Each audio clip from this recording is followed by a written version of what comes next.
Dear students and dear friends, बहुत बहुत स्वागत है अपने चैनल पॉलिटिकल साइंस एसपीएम में। मैं विकास। प्यारे साथियों, बेहद जरूरी वीडियो है उनके लिए जो टीआरई 4 के प्रिपरेशन में लगे हैं, इसलिए आप इसको धैर्यपूर्वक सुनिए और कोई सा भी डाउट हो तो आप कमेंट बॉक्स में कमेंट अवश्य करें। आप ही के लिए टीआरई 4 के लिए बेहद महत्वपूर्ण वीडियो साबित होने वाला है। वीडियो को पूरा देखें और अपने डाउट सारे आपके अपने आप डाउट क्लियर हो जाएंगे। चलिए, सबसे पहले आपसे गुजारिश है कि प्लीज आप चैनल को जरूर सब्सक्राइब करें, वीडियो को लाइक कीजिए और अधिक से अधिक शेयर कीजिए और इस वीडियो को खासकर पूरा देखने का भरसक प्रयास कीजिए। तो उनके लिए खबर है, उनके लिए ये वीडियो है जो यूपीएससी टीआरई 4, ठीक, और साथ ही यूपी पीजीटी पॉलिटिकल साइंस की यूपी पीजीटी की तैयारी कर रहे हैं और उसमें भी पीजीटी पॉलिटिकल साइंस या राजनीति विज्ञान की आप एस्पिरेंट हैं या सिविक्स के एस्पिरेंट्स हैं, तो आपके लिए बेहद जरूरी है ये इस वीडियो को देखना। तो सबसे पहले मैं बता दूं कि किसी भी एग्जाम की प्रिपरेशन करना है, अगर उसकी तैयारी करनी है तो सबसे पहले आप सिलेबस को देखें, उसको खोजें और उसको सिलेबस को अपने पास रोज रखें। रोज मतलब उसका पीडीएफ डाउनलोड करा कर अपने स्टडी टेबल पर रखें, ताकि आप रोज देखें और रोज देखें कि मेरी कितनी प्रिपरेशन हो चुकी है, कौन से सेक्शन में नहीं पढ़ा, किस सेक्शन का किस टॉपिक को अब तक हमने एकदम टच नहीं किया है। इन्हीं सब बिंदुओं पर हम लोग चर्चा करेंगे। सिलेबस अगर नहीं मिलता है तो सबसे पहले ये आपको पता होना चाहिए कि जो आपके पॉलिटिकल साइंस के जो सेक्शंस हैं, जैसे आपका कंपैरेटिव हुआ, ठीक, या आपका थियरी का सेक्शन हुआ, या आईआर का सेक्शन हुआ, या आपका पॉलिटी का सेक्शन हुआ, या पब एड का यानी पब्लिक एडमिनिस्ट्रेशन यानी लोक प्रशासन का सेक्शन हुआ।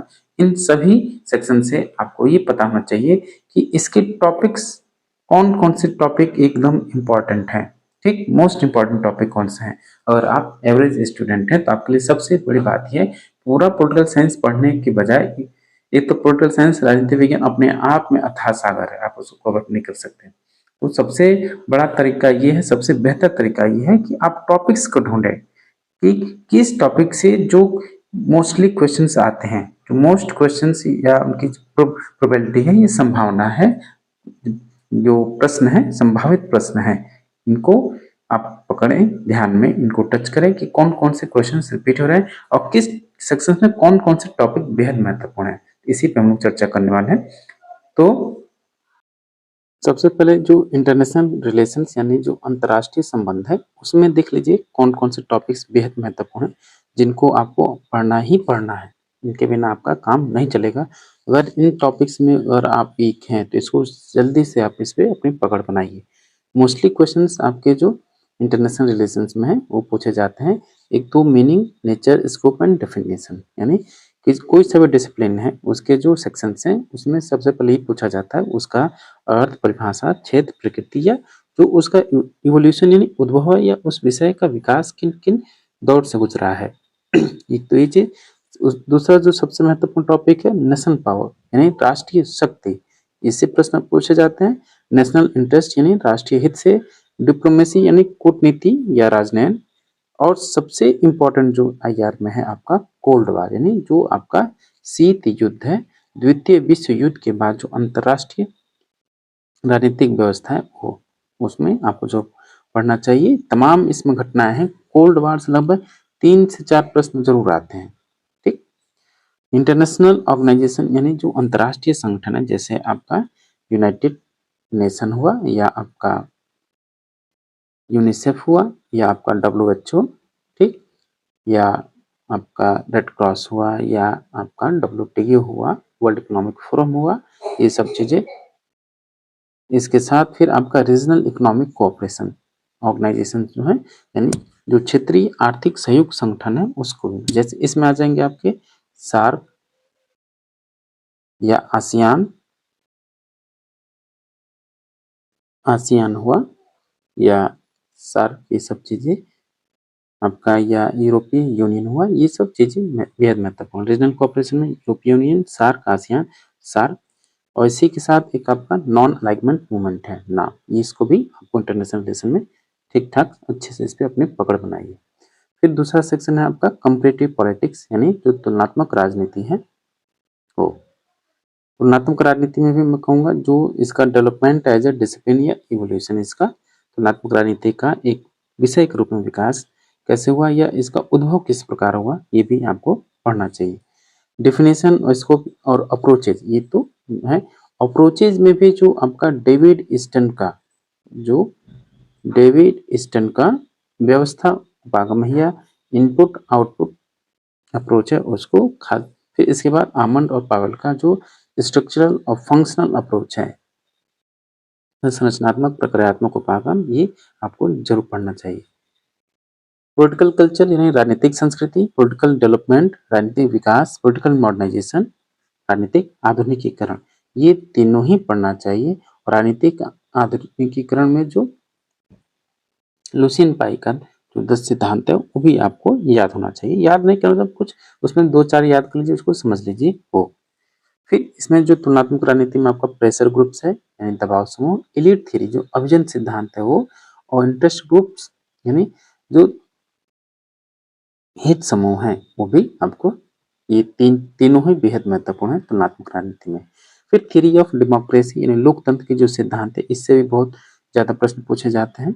कॉन्स्टिट्यूशंस ऑफ मेजर कंट्रीज, मतलब जो विश्व के प्रमुख संविधान है, विश्व के जो प्रमुख राजनीतिक व्यवस्था है उसमें खासकर आपका सबसे पहले यूनाइटेड स्टेट्स ऑफ अमेरिका यानी संयुक्त राज्य अमेरिका, और आपका स्विट्जरलैंड, फिर यूके और कनाडा, इन 4 देशों के संविधान को आपको अच्छे तरह से पता होना चाहिए। फिर इसके बाद आपको चाइना का पढ़ना चाहिए और यूएसएसआर का, ठीक, और एक फ्रांस का आपको पढ़ा हुआ होना चाहिए। वर्तमान में जो सबसे नवीनतम संविधान है नेपाल, उसको भी आपको पढ़ना चाहिए। लेकिन इन चारों को एकदम कंठस्थ कर लीजिए आप, ठीक। कंपेटिटिव पॉलिटिक्स में ये आपको जरूर पढ़ना चाहिए, इतने कवर जरूर से जरूर। मैं ये नहीं कह रहा हूँ कि आप इसको इनके अलावा और न पढ़ें, लेकिन इन सभी टॉपिक्स में आपकी पकड़ होनी ही चाहिए, ठीक। पॉलिटिकल थिंकर्स में प्यारे साथियों फिर से मैं रिक्वेस्ट करूंगा कि चैनल को जरूर सब्सक्राइब करें, ठीक, और वीडियो को जरूर लाइक कीजिए और अधिक से अधिक शेयर कीजिए। वीडियो को पूरा देखिए। अगर आप किसी साथी को पेड पीडीएफ की आवश्यकता है या उनको लगता है कि उनके पास प्रॉपर कंटेंट अवेलेबल नहीं है, तो ये आपका व्हाट्सएप नंबर है, इस पे आप व्हाट्सएप कर सकते हैं, ठीक। फिर देखिए पॉलिटिकल थिंकर्स में, देखिए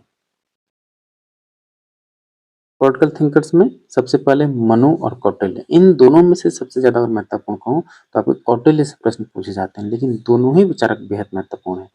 फिर आपके गांधी गांधी जी से जो उनके तमाम सिद्धांत हैं, चाहे वो ट्रस्टीशिप का सिद्धांत है या सर्वोदय का सिद्धांत है या उनका अहिंसा का सिद्धांत है, ये बिल्कुल आपको हर एंगल से पता होना चाहिए, इसमें पूरी पकड़ होनी चाहिए, समझ विकसित होनी चाहिए। तमाम आजकल प्रश्नों का ट्रेंड आप देख रहे हैं कि कैसे कैसे प्रश्न पूछे जा रहे हैं, और उनकी रचनाएं भी, ठीक। एम एन रॉय, ये भी बेहद महत्वपूर्ण भारतीय राजनीतिक विचारक हैं, इनसे भी बहुत ज्यादा प्रश्न पूछे जा रहे हैं आजकल। फिर वेस्टर्न में अगर आप आए तो वेस्टर्न में एक तो प्लेटो, अरस्तु और Aquinas, Machiavelli, Hobbes, Locke, Rousseau, Bentham Mill और आधुनिक समय में जॉन रॉल्स, ठीक, ये आपको बताना चाहिए। एक ग्रामसी भी है, ग्रामसी भी आपको पता होना चाहिए, आधुनिक समय में ग्रामसी को भी आपको पढ़ना चाहिए, ठीक। प्लेटो जरूरी है, एरिस्टोटल भी जरूरी है और एक्विनास भी, ठीक। कभी कभी सिसरो से भी प्रश्न पूछे जाते हैं तो भी पढ़ सकते हैं, उसको रिवाइज कर सकते हैं। मैं ये नहीं कह रहा हूँ कि ये इसके अलावा नहीं पढ़ना, पढ़ना तो सभी को है, लेकिन जो बेहद बेहद महत्वपूर्ण है आपको इनको हमेशा पढ़ना चाहिए, रोज रिवाइज करना चाहिए। ये मैं क्या लोग तो जरूर पढ़ना ही। हॉब्स, लॉक, रूसो ये समझौतावादी विचारक हैं, बेंथम मिल उपयुक्तवादी और जॉन रॉल्स नए जमाने का ये समझौतावादी है हुआ, तो इसलिए ये बेहद महत्वपूर्ण टॉपिक्स हैं। फिर इसके अलावा जो आपके सेक्शन बच जाते हैं आप उसको जरूर पढ़ते हैं। सबसे पहले एक तो आपका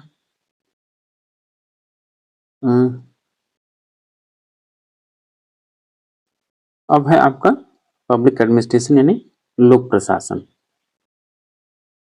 इसको भी इससे भी प्रश्न पूछे जाते हैं। इससे जो बेसिक प्रश्न पूछे जा रहे हैं और वो क्वेश्चन आपके लगभग रिपीटेड हो रहे हैं।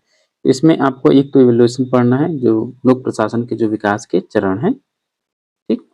तो उनकी क्या-क्या विशेषता है, किस युग में कौन-कौन सी किताबें लिखी गई, कौन-कौन से सिद्धांत हैं, ये सब चीज़ें, ठीक? स्टेजेस वही है। फिर स्कोप इसका पढ़ना ही है आपको, स्कोप डेफिनेशन खासकर वुडरो विल्सन के संदर्भ में भी इसको पढ़ना है, ठीक? क्लासिकल थियरी और साइंटिफिक मैनेजमेंट, जिसमें टेलर, फ्योल, उर्विक और ये विल्सन, आपको सभी को पढ़ना है। कम से कम ये 4 विचारक आपको पढ़ना ही चाहिए। प्रशासन के सिद्धांत थ्री, एक तो थ्रीज ऑफ ऑर्गेनाइजेशन और थ्रीज ऑफ एडमिनिस्ट्रेशन, प्रशासन के सिद्धांत और संगठन के सिद्धांत दोनों ही पढ़ना है। इसमें भी आपके जो स्टाफ, एजेंसी और ऑक्सिलरी, ठीक, यानी स्टाफ और सहायक एजेंसियां जो हैं उनके बारे में पता होना चाहिए, किसके कौन कौन से कार्य हैं, कौन इसमें से सलाहकारी है, कौन जिम्मेदारी लेती है, कौन नीति निर्माण बनाती है, एक तो ये चीज। और चीफ एग्जीक्यूटिव, ठीक, मुख्य कार्यपालिका भी आपको पढ़ना है। तो ये आपके वे हम्म, लोक प्रशासन।